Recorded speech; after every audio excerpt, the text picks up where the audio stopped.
Hello, everyone. We have Nataša with us tonight. And Nataša, in 2 sentences, what was your business idea and how does it help the world? Hello. Well, my idea is to help companies build simple, effective, and human-centered operations. So I help leaders to see what is slowing their organization down or other frictions. But when processes are clear and responsibilities are understood, then people can actually work without unnecessary friction. Companies become more resilient, healthier, and able to grow. So actually, I help leaders create clarity before they create change. Excellent. You spent 20 plus years in international sales, rising to regional director for Western Europe. What finally made you live in 2025? Well, actually, I work almost 30 years across international business, that from business development and operation to organizational transformation and growth. So, but when I was on this journey, I kept seeing the same pattern. So that great people were often held back, not by strategy, but unclear systems and unnecessary organizational friction. And based on this, I create Iliuma. Well, when I start, let's say, it wasn't one traumatic moment that, but it was a result of many years of seeing the same pattern across different industries. Well, I have good ability that I see the bigger picture. And eventually I realized that I wanted to those years turn into something on my own. Excellent. Now I have two connected questions. First is, I believe every company could improve processes. Yes? Yes. And if it's true, then how do they know that they need you? Is there a questionnaire or something they could think of to see, okay, our processes are, I don't know, a bottleneck. They can be better. We can grow faster, wider, I don't know, if we do this and this, and we call Nataša to help us. Well, actually, I'm looking for leaders who are self-aware enough to say something isn't working and I'm open to change. So, because I wasn't looking for companies that believe that everything was perfect. Because I see, according to my experiences, there is no one person in the company who can have the big picture on the processes, how the workflow, let's say information flow or the documentation flow.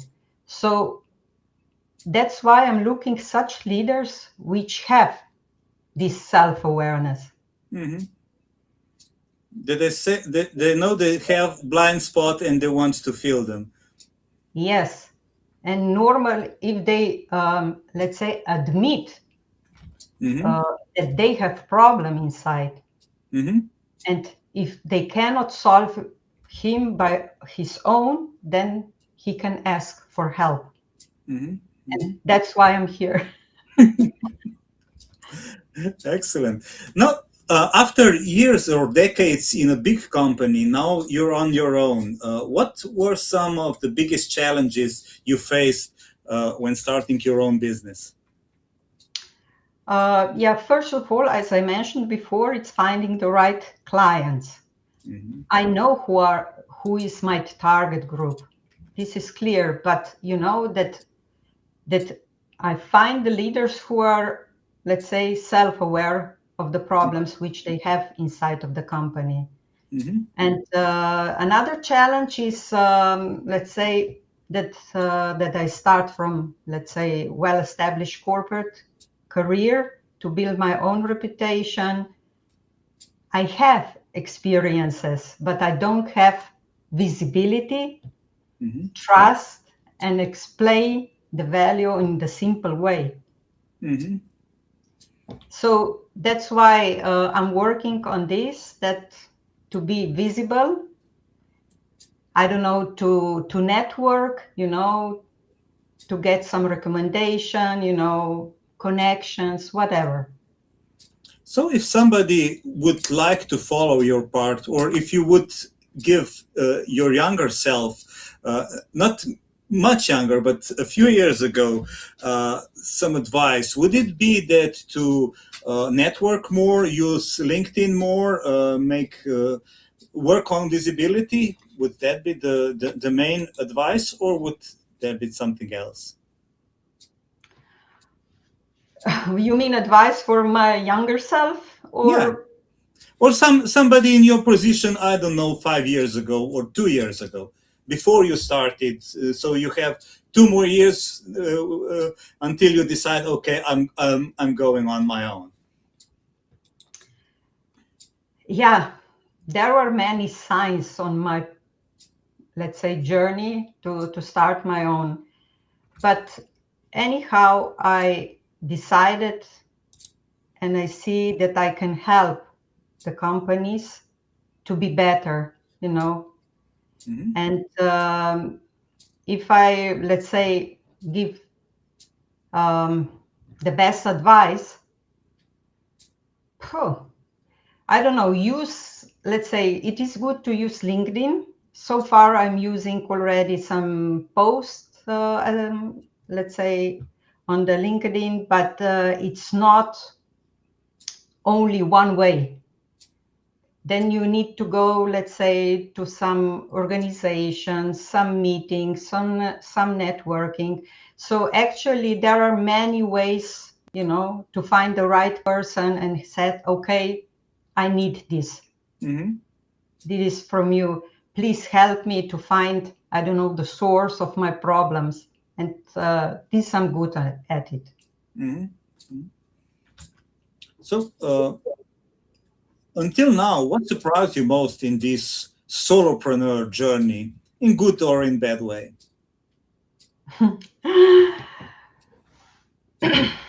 I wouldn't say surprise. I would call them lessons. Okay, let's hear them.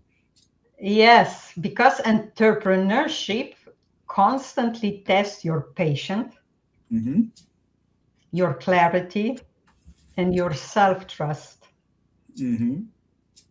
Because if you trust that you are on your own path, then even then results don't come immediately. You have to, let's say, stick to this path, you Mm-hmm. know. Mm-hmm. You have to trust. You don't have doubts. You don't have fears. Just go for it.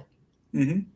And I also see that the best opportunities rarely come from cold selling, actually comes from conversation, Mm-hmm. meeting people, recommendation, and actually people who believe what you do.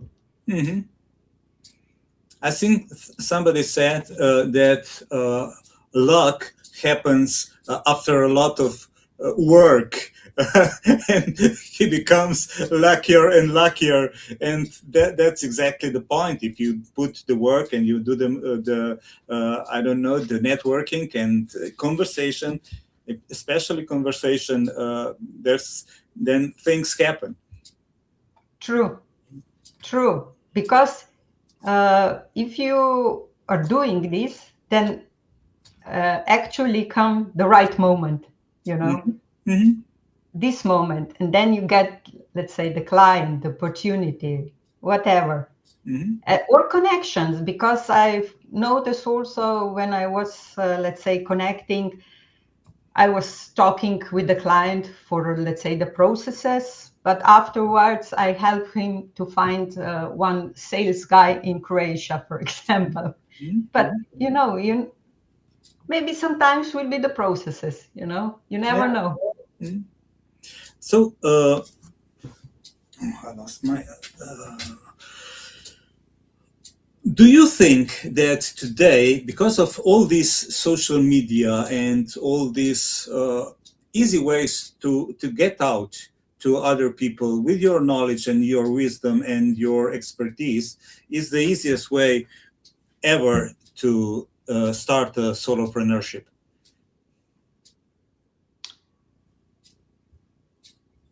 Yeah, I would say yes. It's much easier. It's more visible because we are all on gadgets, on computers and whatever. Let's say when I start in my previous job, when we entered the new markets, that was at that time was Spain, for example. We hardly have internet, and I went there, and meeting customers. I arranged let's say, despite that I don't speak Spanish, I arranged a meeting, and I go there, and it was fine. But now these days, social media helps, but it's not the only one source. You still have to go to meet people, because personal visit or meet or relationship is actually the last one, when you get, let's say, the project, the order, whatever, or that you meet the right people. Yeah, because they said it's B2B, but it's actually still human to human. Exactly. And I'm a person who actually work in the sales all my, let's say, business career, and I always look for the long term. So business relationships are, let's say, the top, when you have good relationship with your customers, then they also help you, it's actually win-win situation. So you also help companies to go to the new markets. Would you share some, I don't know, advice, some trick how to do it correctly or efficiently, or what would be some little piece of advice that you could share today? Actually, from my point of view, is always look what is the company, what is the business, what they're dealing with. Let's say I work mainly on B2B markets all my life, not B2C. Something I work also B2G, with the government, but anyhow, B2B is the main group. And well, you have many ways to enter on the new markets. First of all, I always look when they have already, I don't know, some customer which they already work, this company, and maybe start from there. I don't know. First, you have to make a market research. This is necessary. And based on market research, you see who are your target groups. Because there are many stakeholders on the projects, for example, but only one are, let's say, direct client from you. The rest are influencer, that you can get the order.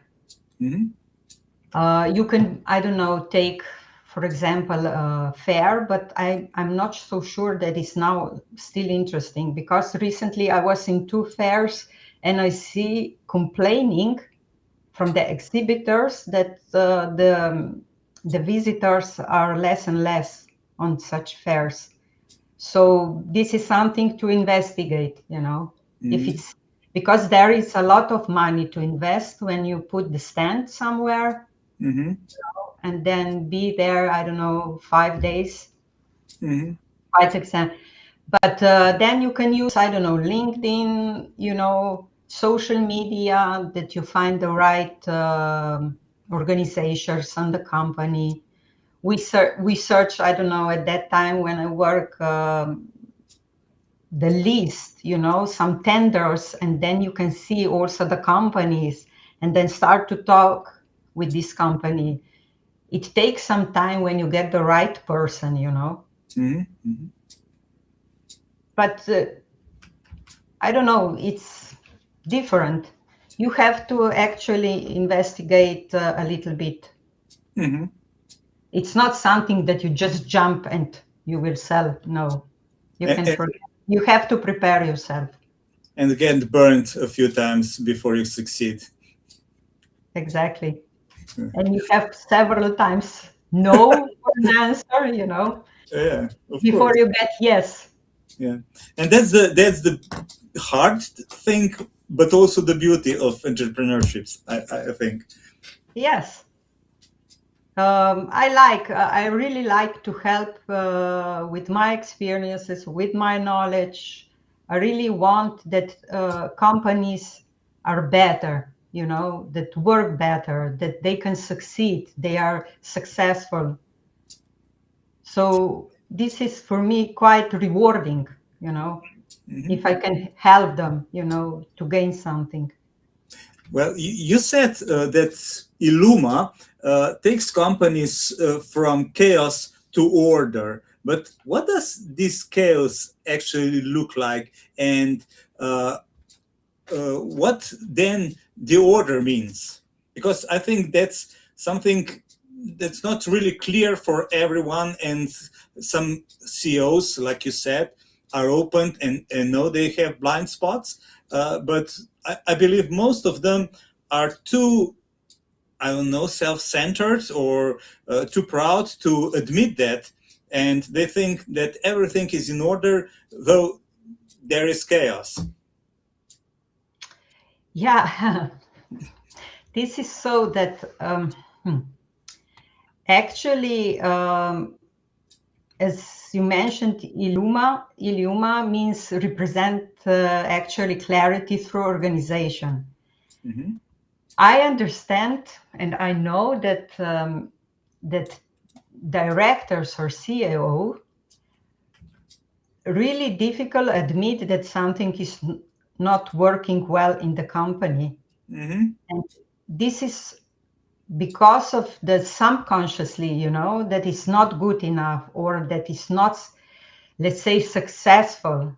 But when you go outside, let's say from Slovenia, it's much let's say, easier, because they understand this, and for them it's not, let's say, it's quite normal to ask for help, because if you mention, we have really many chaos. For example, when now in digitalization time, industrialization times, AI, everything think that they will solve all these things and everything will work, but no, not true. So companies invest in new software, platform, but a lot of people still don't know what are their responsibilities, what is the decision maker.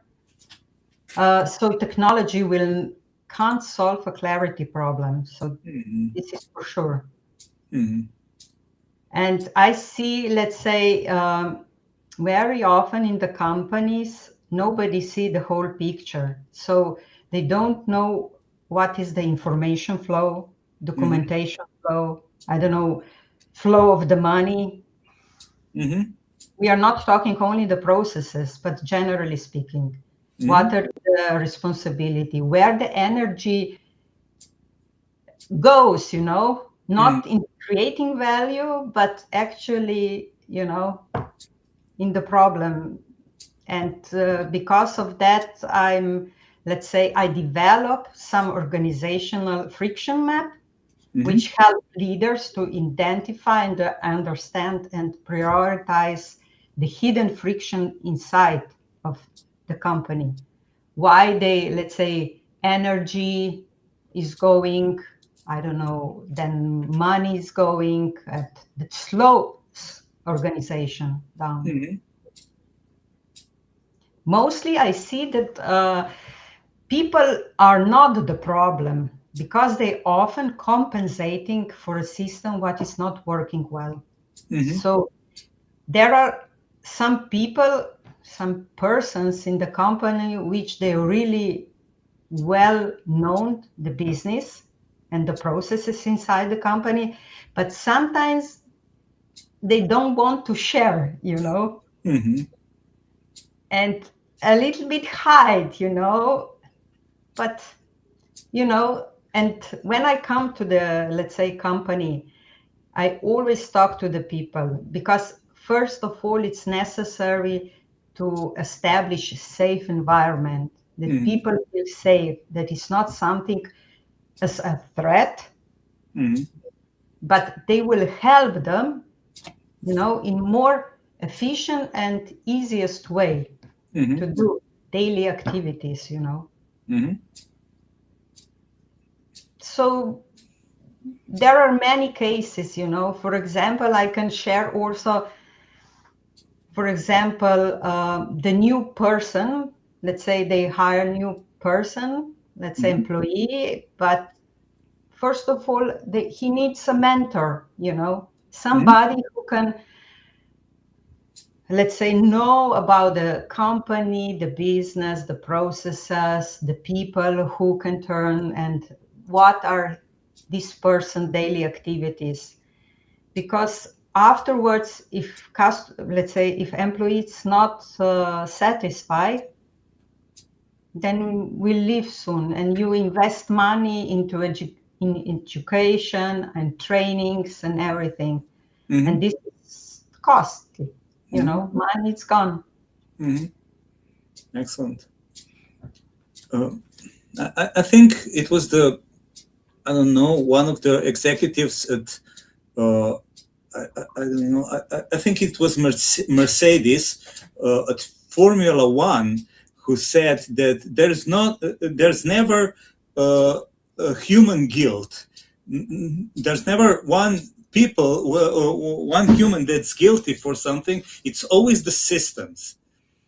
So if you have an error, you have to not blame the person, but blame the system and improve the system so there will be no error, no matter who did that. Yeah, actually, I also not agree that you criticize the person, and to blame. When you see that there is one mistake happen, I don't Mhm. know, then it's necessary to investigate, inside why the source. So why it came to this mistake, or the problem.